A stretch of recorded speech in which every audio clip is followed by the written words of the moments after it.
everyone! I thought I would do a video today on how I've been keeping up my immunity under these very strange times that we're living in today.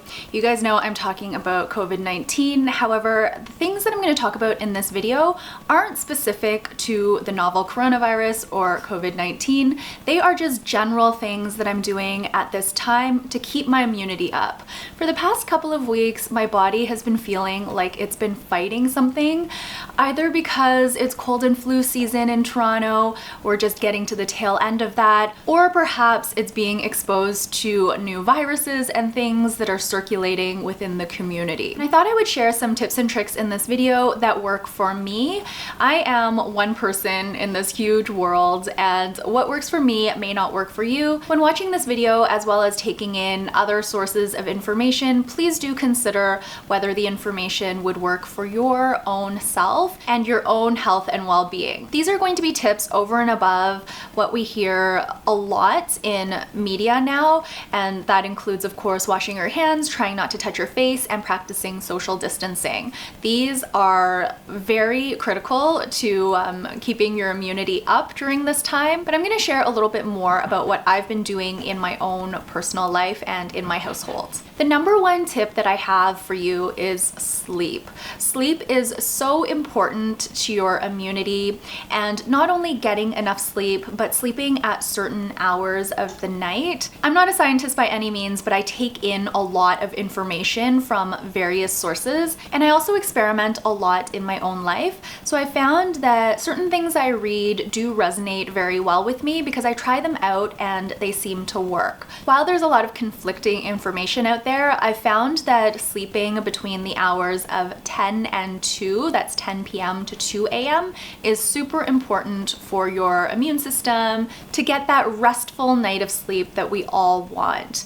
I can't quite sleep at 10 p.m. It's a little bit too early for me, so hubby and I have been going to bed at 11. In the past couple of weeks, when I felt like my body was fighting something, after a good night's rest, I always wake up feeling much better. I did a video a little while ago on how to wake up earlier, and in that video I share some of my tips on sleep, so I will link that down below. The other thing I've been keeping up with is physical exercise. Now this is difficult because all of the gyms are closed. Even our own private gym in our condo building is closed, so it's very difficult right now to find a form of exercise. I find what really works for me is walking. So I'll walk to the grocery store, but I just try to keep my distance. I try to go in the morning when my energy level is the highest, and also when there are fewer people around.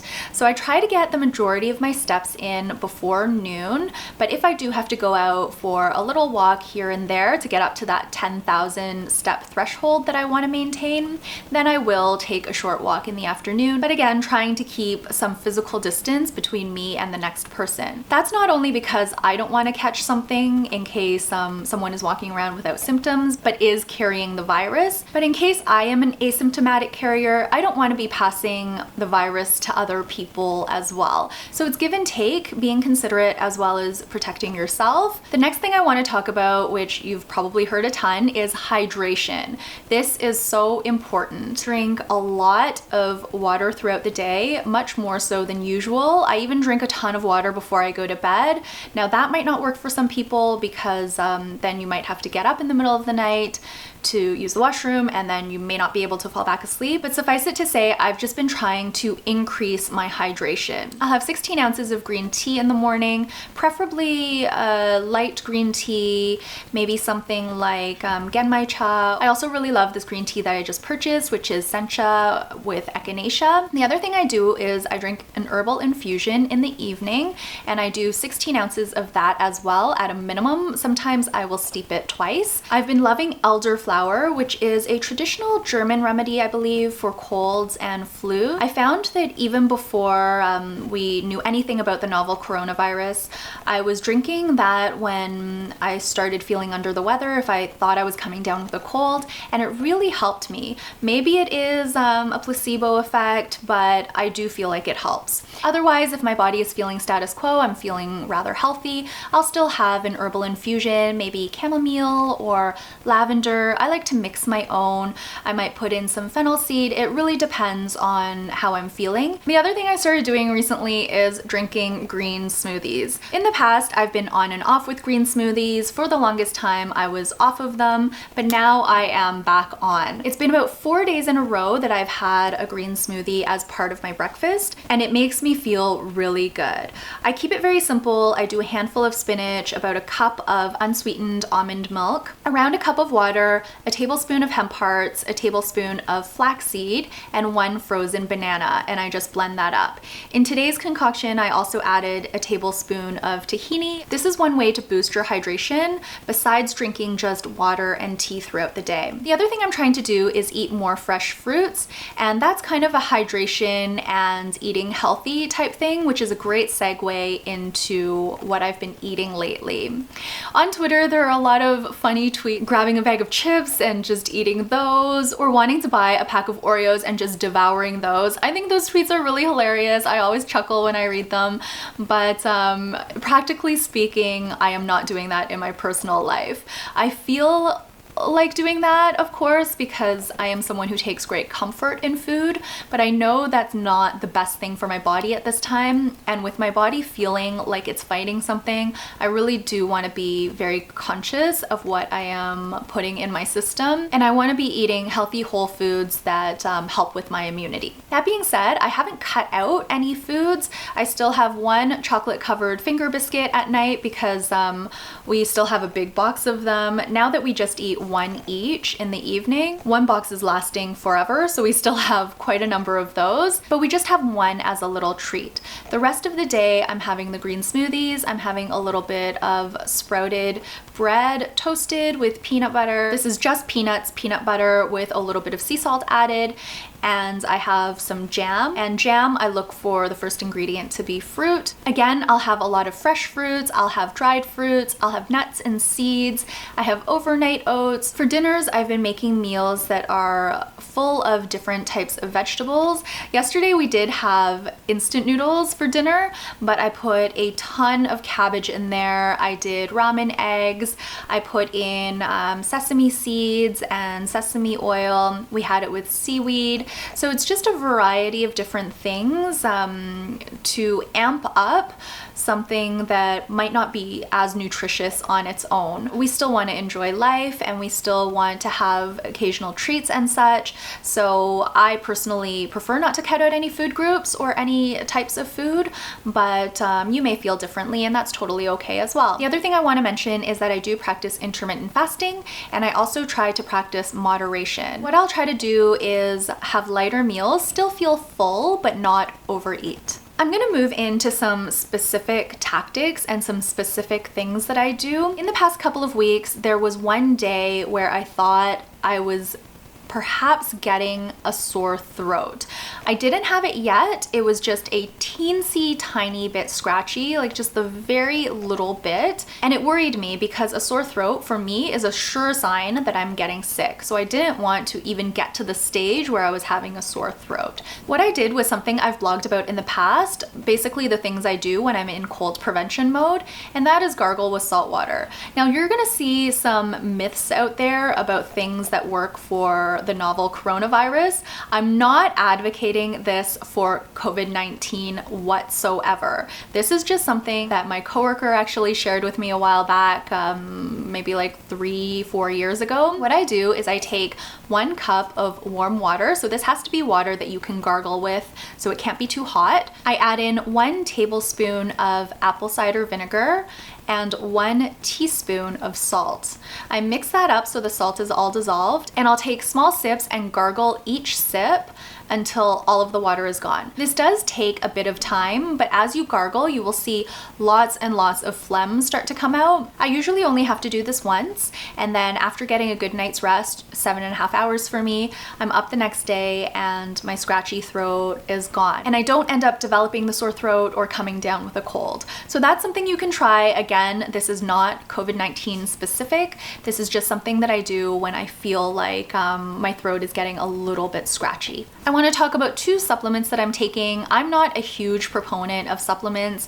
I have been trying a bunch recently and most of them I've actually stopped taking. But the two that I am keeping up with right now are vitamin D. This is just the vitamin D from Costco, the Kirkland brand. There are studies that show that small doses of vitamin D daily do help with respiratory illnesses, and I will link the video that I watched down below. I've heard this from other sources as well. Again, I'm not a scientist. I don't know if this is true, but I have been taking vitamin D for a number of years and I'm going to continue to do so. One thing that's interesting, and this is totally anecdotal, my husband came down with bronchitis about a year and a half ago. And he was really sick. Usually when he gets sick, I also get sick because we live in a tiny condo together and we don't practice social distancing from each other. So I'm not too sure why he caught it, but I didn't. But that's one thing that was different in our daily routine. At that time, I was taking vitamin D daily, but he was not. Since then, my husband has also started taking vitamin D, and this wasn't an immunity tyrant thing that I pushed onto him. He's actually the one that watched the video that is linked below first and shared it with me, and he himself took the initiative to start taking vitamin D every day. The other thing that I've started taking on a daily basis is elderberry syrup. I didn't know about elderberry before. I've known about elderflower tea for maybe a couple of years. This is the newest addition to my regimen to help boost my immunity. This stuff I read about when I first started looking into the novel coronavirus, when it was still in Wuhan and we were obsessively reading information about it. This came up on some random forum, and again, it didn't purport to have anything to do with the novel coronavirus, but the person was just saying that this is something that they take during cold and flu season to help their own immunity. Now, it wasn't this brand specifically. This is something I found on my own. A lot of people like to buy elderberries and make the syrup themselves, but I just went ahead and bought the syrup. I really like this one because of the ingredients. It's got the organic elderberry in here. It's also got organic elderflower. It's got propolis tincture, which is a beet ingredient that's supposed to be very healthful. And there's also organic honey in here, organic apple cider vinegar, organic cane sugar alcohol, and echinacea root tincture. So the ingredient list really appealed to me. It seems like a very healthful syrup, and the bonus is it tastes great as well. So even if this isn't helping my immunity, I find that this helps a bit with my sugar cravings because it is so sweet. So when I take a spoonful of this, it often eliminates my craving for processed sugar because I love chocolate bars, I love chocolate covered cookies, I love all of that stuff, and I find this really helps with that. I know this has been a really long video, but there is so much I want to say. Something that I'm really cognizant of when trying to boost my immunity is my mental health. Mental and physical health are very much intertwined. That's why I wanted to start off this video talking a little more about physical health and physical exercise, and I wanted to end off the video talking about mental health. It's really important right now to stay connected with the people you love, even if you are trying to practice physical distancing. The only person that I see day to day that I'm not practicing physical distancing from is my husband. Everyone else, my close friends, my family, we're all practicing physical distancing.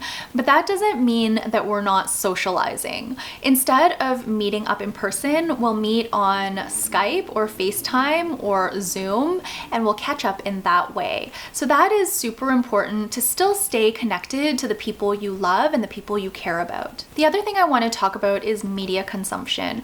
I am on Twitter quite a bit now because I follow a bunch of epidemiologists and I want to stay informed about what is happening. But I found that I was almost developing an addiction to the news where I was checking it all the time, multiple times throughout the day, to the point that I couldn't focus on anything except for this pandemic. I noticed when I was editing my last vlog that I really sounded down in one of the clips, and I think it was because that was around the time that I started over consuming news. So that's something that I really tried to balance in recent days. Instead of checking Twitter all day long, turning on the TV and watching press conferences and such, I'll batch my news intake now. So I still want to stay informed, but I will usually check in the morning around the time that I get up before hubby leaves for work. I might check once in the middle of the day, but I'm trying not to.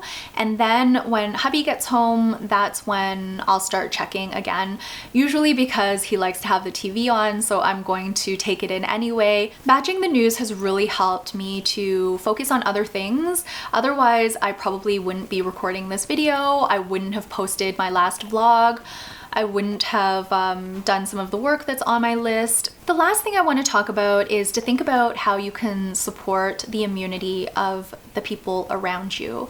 It's not enough to support your own immunity, especially if there are people who live with you in the home. In other words, not only do I think about my own immunity, but I think about how I can support my husband's immunity. That includes the types of groceries I bring home, the type of food that I cook for dinner, picking out the vitamins and setting them out so he'll remember to take them because I take them at a different time than he does. Sleep is a lot easier now because our gym is closed and hubby has nothing to do besides go to sleep at the same time as me, so that has been really wonderful. I remind him to take the elderberry syrup. I try to make his lunch when I can remember. I just generally try to support his immunity as well as my own. And of course, by practicing social distancing, I'm trying to do my part in all of this. And this is something small that we can all do to help flatten the curve and prevent the spread of this virus. That was a really long-winded video. If you made it to this point, thank you so much for watching. I hope some of these tips were helpful. If you have anything to share on what you're doing to boost your immunity, please leave that in the comment section down below. I'd love to hear from you guys, and I'd love to see how you're doing during this very strange time that we're in right now. Thank you again for watching this video. Please stay healthy and safe. Keep your immunity up. Stay connected with your loved ones. Help support your loved ones' immunity by either practicing social distancing or just doing your part to make the household as safe and as healthy as possible. I'm so glad we have YouTube to be able to interact during this time. I think it's really important to, again, stay connected. I will be back very soon with another video. Until then, please take care, please stay healthy and stay safe, and bye for now.